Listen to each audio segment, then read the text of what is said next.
Ladies and gentlemen, please welcome to the stage Blake Hounshell, Managing Editor, Politico, Martin Barron, former Executive Editor, The Washington Post, and Radhika Jones, Editor-in-Chief, Vanity Fair.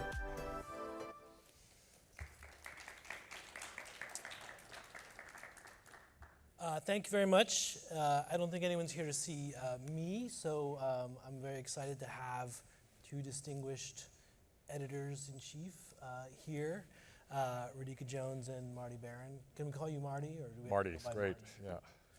yeah. The first question I want to ask is for Radhika, who took over, I think is it 2017, is that right? So it's now been 4 years? Late 2017, yeah. Okay, almost 4 years. I was struck by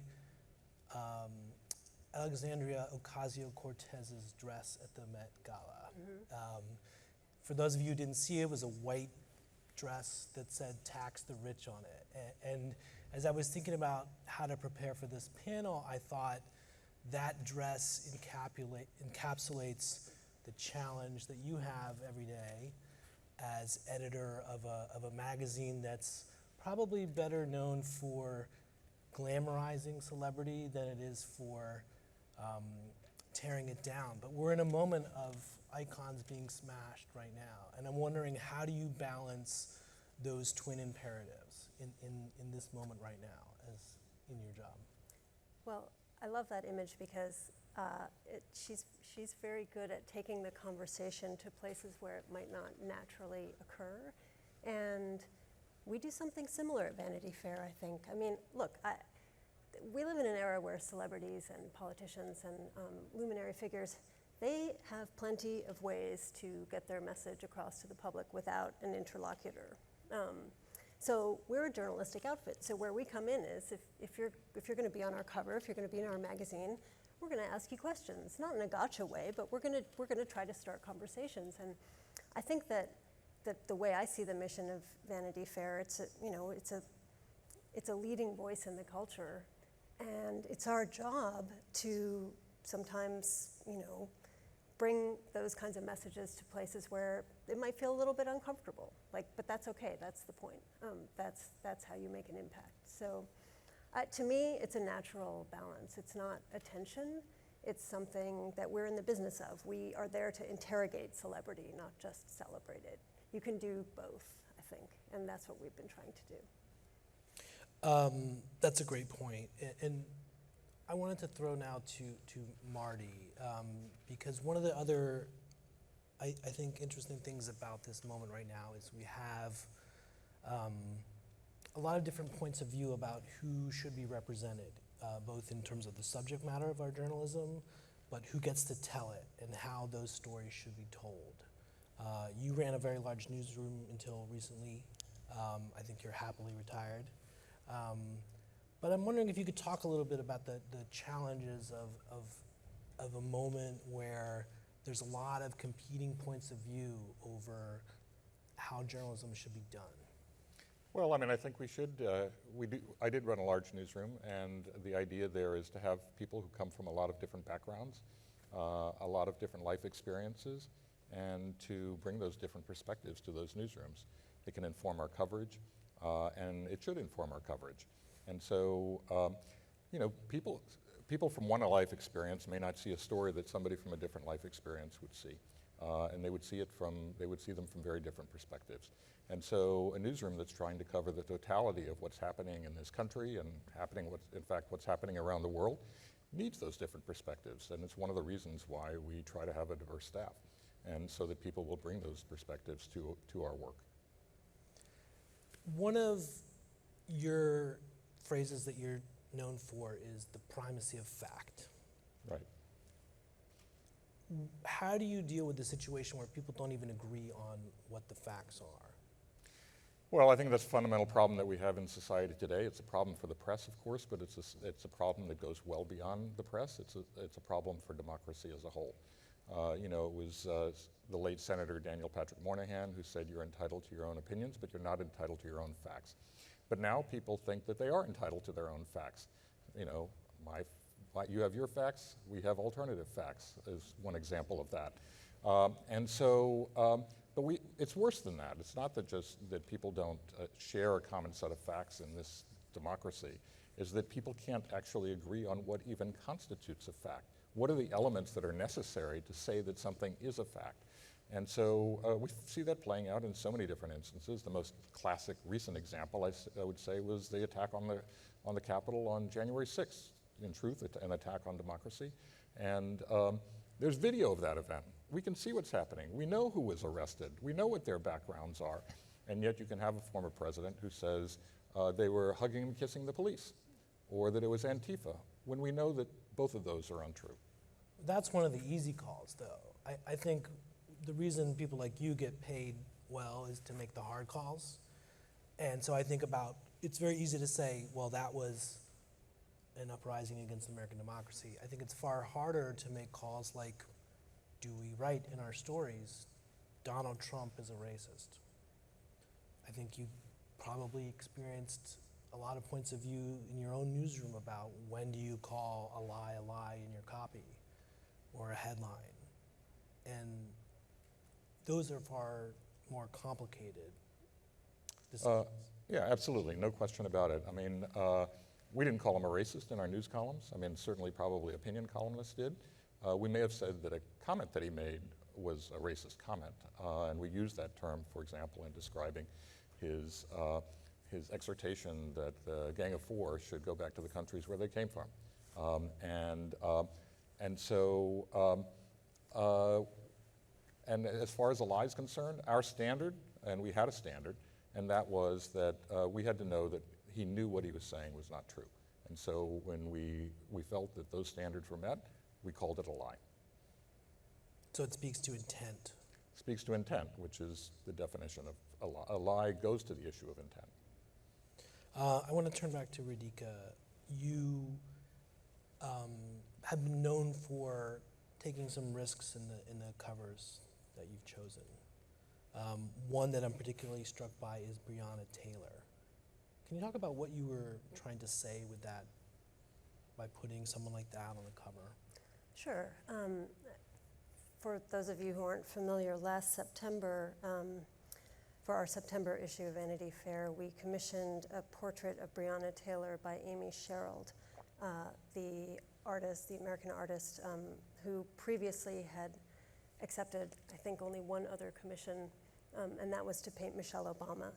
So she is a painter of great renown, and we were planning our September issue, which traditionally in the land of glossy magazines is a big sort of curtain raiser on the new season in fashion and culture. Well, obviously in 2020, the world was giving us a very different context and very different stories to tell. We were in the middle of the COVID outbreak. We were going through a summer of really devastating and also inspiring protests around Black Lives Matter. And I felt that it was incumbent on the magazine to address some of those stories and to do so in a way that would, to get back to our earlier point, start a conversation about what we value as a culture and what it might mean to bring conversations about issues like police abolition or police unions into the pages of a magazine like Vanity Fair. And so in doing that cover, in honoring the life of Breonna Taylor through a piece of art on a magazine cover, my hope was to accord the events of that moment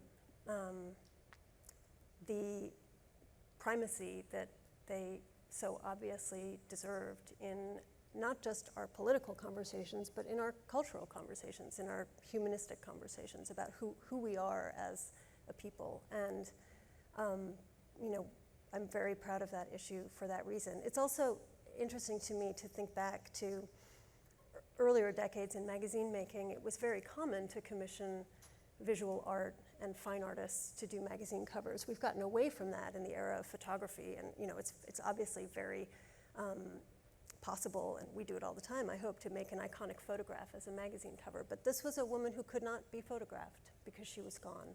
And this was a way of giving her life, the kind of the spotlight that we felt that it merited.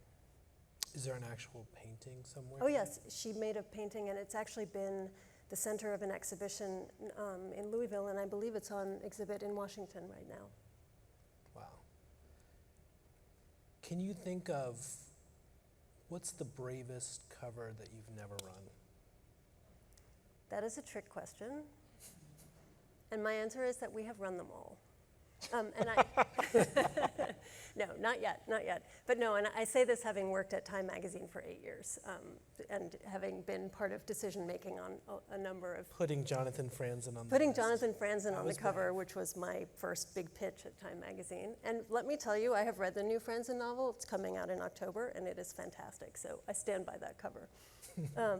But no, look, I think part of the job as a magazine editor is to take risks. I mean, you know, it's very easy to see the same people on magazine covers all the time. There's nothing very thought-provoking about that. I think if you have a platform and you can draw attention to someone, you can frame someone in a different way, you can put a story out there that hasn't been told, that's your job. And so, you know, I came to Vanity Fair from my past magazine work wanting to do the same thing, and I hope that we're doing it. How about you, Marty? What's the hardest journalistic call you've made? Gee, I don't know. That's a tough one too. Maybe a trick question also for me. Look, I mean, there were tough calls. I mean, I think the idea that when we received the documents that were leaked by Edward Snowden, those were the most highly classified documents in the U.S. government. They disclosed surveillance activities on the part of the government that were far more widespread, far more intrusive than anybody would have imagined. But of course, they were implemented with the idea that they would protect citizens against terrorism. And so you had to really think that through. Should we publish this? Shouldn't we publish this? There could be huge consequences of that. There were institutional risks as well, because we could have presumably, possibly prosecuted under the Espionage Act, or us individually as well. But you know, there were bigger issues involved there that superseded those considerations. And they were that Americans are entitled to privacy. And that privacy had been, in large part, violated through actions taken by intelligence communities that nobody ever knew about, and that the general public could never have had the opportunity to debate. And so in the balance between national security and privacy, all the weight was going to national security, and virtually none of the weight was going to privacy. And so we felt it was important to publish those documents, and we did that. Can you think of a call that you made that you'd wish you could take back? Sure, yeah. Can you just talk about it? I'd rather not, actually. Writing a book. Yeah, so Marty I don't is think writing I a memoir, don't- or it's a book, quasi-memoir. Yeah, maybe I should save it for that. I'm not, no, actually, yeah, I can think of it. No, I do not wish to share it. Now, officially, the title of our panel is The Future of Journalism and Innovation in the Media. We haven't touched on that very much. One thing I am curious about, Radhika, is, you know, one of the things that you're known for is broadening the aperture of Vanity Fair being a taste-making magazine. Who is considered in those pages? Mm-hmm. And there's obviously some of that was going on before last year. We already talked about the Breonna Taylor cover. Are we in a permanent shift in how we do journalism, or was it just kind of a temporary moment with Black Lives Matter, and we'll go back to how we did things before? I absolutely think it's permanent. I mean, I think, look, I think sometimes it feels like you take one step forward and 2 steps back when it comes to that kind of progress. But I mean, I came to my job at Vanity Fair as the first non-white person to run the magazine, and just, you know, as Marty was saying, just because of your life experiences, you have maybe a different view about what constitutes a story or who ought to be on that cover. And I think the more, the more diversity comes into newsrooms, comes into the magazine world, the more attentive audiences are, to those kinds of decisions and choices, I think the more representative it becomes. And it's not just because it's in the news or trendy or gimmick or something like that. It's because those are the stories. I mean, when I took over Vanity Fair, it was 2 months before Black Panther came out. And before that movie, the truism was, well, you're never going to have a black superhero movie. I mean, that turned out to very much not be the case. And I think it's our job to be ahead of those curves. You know, I think it's our job to be a leader in that space, not a follower. So for me, it's, you know, the people I put on the cover of Vanity Fair, I put there because I think they belong there. And it's sometimes surprising to me that other people are surprised by those choices, if that makes sense. Mm-hmm. But I think that, you know, from my perch, what I see is that we've grown our audience by 30%. Our subscriptions are up, our engagement is up big time. This has happened through a very difficult time in the industry, through COVID. So we know that we are finding a bigger and more loyal and dedicated audience through the stories that we're telling, and that tells me that we're on the right track, and I think I'm not alone in this space.